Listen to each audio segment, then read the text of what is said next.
Hello everybody and welcome to the channel. In today's video, thanks to the awesome team over at the Icon Store, we're going to be taking a look at the Black Mamba Earthquake, also known as an oversized and slightly improved version of movie masterpiece Starscream. Now, for those of you looking to add this guy to your collection, he's currently available and in stock right now over at the Icon Store. So for that, of course, I shall back a link down in the description box below, and also be sure to use the discount code Prime vs Prime for a discount across the entire site. Now we'll get stuck straight here into the review. Here we have Earthquake fully transformed up into the jet mode. Now, for those of you who own the MPM STARSCREAM, you'll know for the most part exactly what to expect of this. This is essentially a direct copy, just upscaled with a few differences in regards to the paint apps, and actually, to be fair, some improvements made to the robot mode which actually are really welcome. Now, you can see here in jet mode, sadly I have been unable to in fact actually get all of the tabs correctly aligned. Honestly, some of the tabs are just way too tight for this guy, and I do in fact actually fear that I may break them, so I have actually left some of them unclipped, but for the most part he is a very sturdy figure, almost too sturdy. So you can see we've got some really nice detailing going on here for the cockpit. I love how this translucent orange section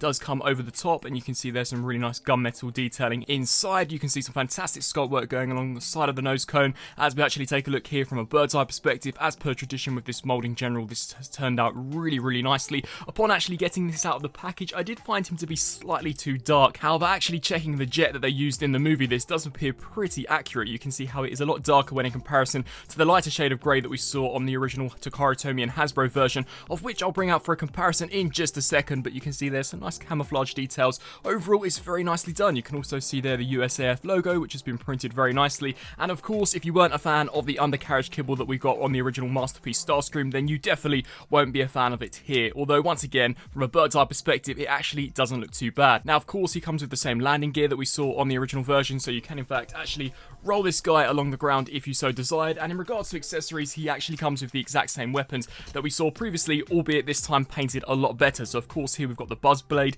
This has been detailed really nicely. The blade can in fact spin very freely. You can see some nice detailing, nice sculpt work, lovely paint work, especially where the intricacy of the wiring is concerned. And as we just flip here to this side, you can see it's more of the same. I really love how the actual missile launchers turned out. You can see all of those missiles have been individually painted, as well as you can see there's some really nice yellow detailing. Overall, that looks fantastic. We've also got this silver bayonet section, and much like the buzzsaw, we've also got some nice detailing there of wires. And then finally, we do get Starscream's machine gun actually included with this, and this once again has been sculpted and painted very nicely. So all that being said, I believe that just about wraps it up here for Starscream in his Raptor mode. The transformation is the same as I've showcased in some of my previous KO Starscream as well as the official Starscream review, so I shall merely be skipping it here for this review. But without further ado, let's get Starscream fully transformed up from his jet mode, of course, into his robot mode. So here we have the treacherous second in command Starscream fully transformed up into his robot mode, and honestly this guy is enormous. It's going to be so difficult to truly convey just how big he is until we get into the size comparison portion of this review,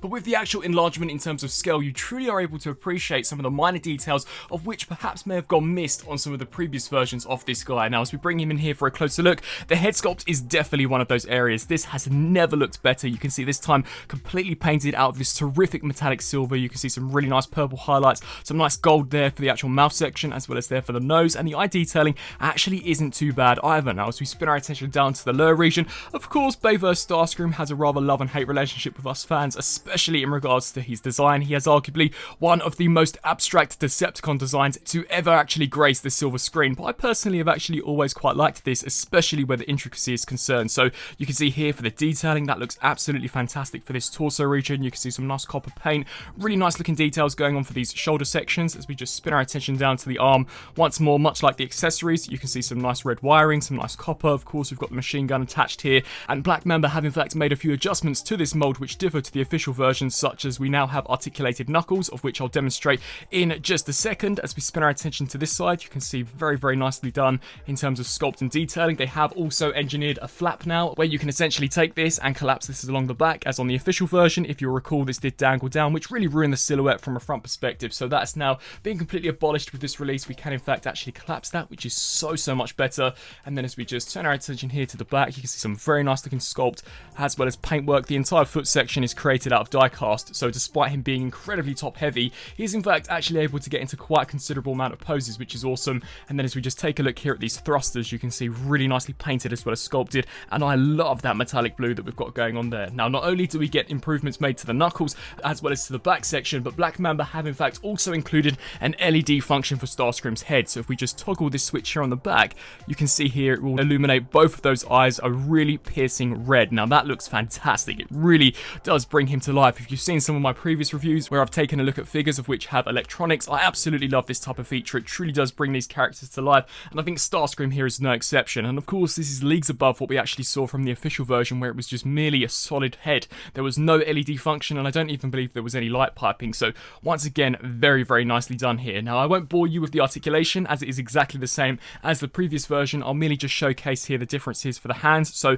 on the original version, we did get a hinge joint here at the base, but with this Black Mamba version, we also do get a hinge joint here at the knuckle, which is super cool. So you can have Starscream taunting Sam, and of course Carly, a little treat, you and me alone, which is super cool. Of course, before he gets his head completely blown up by some of Q's weapons. Now, of course, he does come with a few other accessories, and I'll just very quickly showcase how you can implement them into this guy. You essentially just want to take this portion of the hand and in fact collapse it down, which will then entail actually expose a port, of which you can take this tab, shoot that in there, and in fact actually snap that there into the forearm, and there you've got Starscream there with the missile launcher looking really, really awesome. And the same also applies here for the actual buzzsaw. So without further ado, let's bring in some size comparisons to see how truly large this figure actually is. So here for the first and probably the most important comparison, here we've got the Black Mamba Earthquake compared of course next to the official MPM Starscream, and straight away you can just see the stark difference in terms of scale. Honestly, Black Mamba have really enlarged this guy. Now of course it's going to be dependent on how you actually chicken leg the legs. Of course you can have them slightly higher or slightly lowered, but I've got them in roughly an average position, and you can see that once again the Earthquake version is significantly bigger, and you can also see a stark difference in terms of paint. The Black Mamba version, at least in my opinion, is actually coloured a lot better than the official version, just as we're not dealing with this plain, very cheap looking ugly grey that we saw in the official version. The actual Black Mamba release is painted basically head to toe, which once again is just so much better to the eye. And actually looking at a few stills from the movie, I do actually think this slightly darker, more burnt out colour scheme is a little more accurate, especially when we see Starscream battling against Ratchet and Ironhide in of course that first live action movie. But be sure to let me know down in the comments, out of the two, which one do you guys prefer? And for those of you wondering how he may scale with some other third party Masterpiece-esque figures, here we've got him next to the Black Apple Optimus Prime, and I actually think this is a really decent scale. Of course, up until this point, all of the previous versions of Starscream actually was dwarfed by this Optimus, which is just not accurate. The actual robot mode design of Starscream in the movie is considerably bigger than Optimus, so in regards to movie accuracy, I do in fact actually think he scales a lot better here with Black Apple Prime, and of course with some of the other movie Masterpiece Transformers figures. So some final thoughts here for this Black Mamba Earthquake, also known as an upscale version of movie Masterpiece Starscream. Overall, I think this is a pretty awesome figure. In regards to KOs, it's definitely one of the better I've handled. In regards to plastic as well as paint quality, I think it's really, really well done. Almost a little too great, as of course some of those tabs are slightly too tight for my liking, but the plastic can definitely withstand some of the force. This is a really well built figure. The diecast adds a great ton of heft and really does help to actually solidify some of those poses in robot mode, as of course we're dealing with a very broad upper torso and very dangly legs. So to see the majority of the diecast actually put in the feet is a really nice touch. I think the jet mode is pretty awesome. Of course, if you own the original version of Starscream from Hasbro and Takara, you'll know exactly what to expect in terms of the mold, but some of the changes they've made, such as the LEDs in the eyes, the articulated knuckles, as well as that flap of which can actually conceal slightly better on the back, I personally believe make this one of the definitive representations of Starscream that of course can transform. Now if you own the movie Masterpiece version, is this version actually worth picking up? Well, I would say so, yes. This guy is in fact a lot bigger than the official version. It is indeed cheaper than what the original version went for when it was first released, and you're getting a lot more for this guy. You're getting better bang for your buck in terms of plastic quality, paint quality, LEDs, as well as of course in terms of scale. This guy will in fact scale a lot better with some of your other Masterpiece figures, and personally the official version by Hasbro and Takara is in fact a little smaller than Starscream should in fact be. So maybe if you just want to chuck this in your MPM collection, then I definitely think you can. He really does scale pretty nicely. So with all that being said, that just about wraps up my review here for this guy. If you are after adding him to your collection, he is currently available and in stock right now over at the Icon store, of which I'll leave a link down in the description box below. And of course be sure to use the discount code Prime vs Prime, and also be sure to let me know what you think of both the figure and of course the review down in the comments. As always, I thank you guys all so much for watching. Until my next review, I'll see you then. Thanks for watching.